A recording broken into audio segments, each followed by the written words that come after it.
Hi everyone, happy Friday.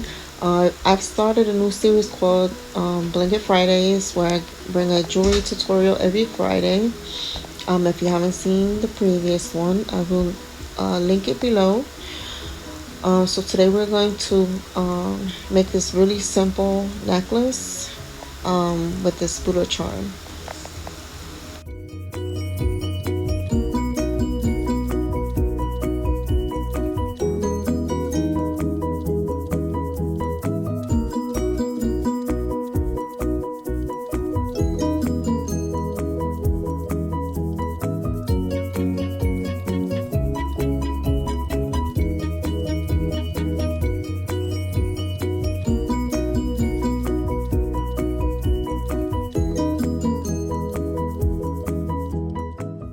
Hi, so somewhere I lost a clip on how I put these cord ends, you can see them, onto the cord.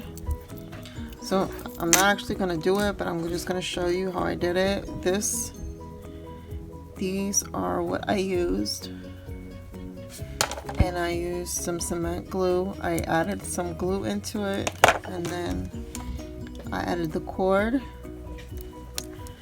and then I just used my flat nose pliers to bring these two in, flatten the sides and inward. So that's just what I did.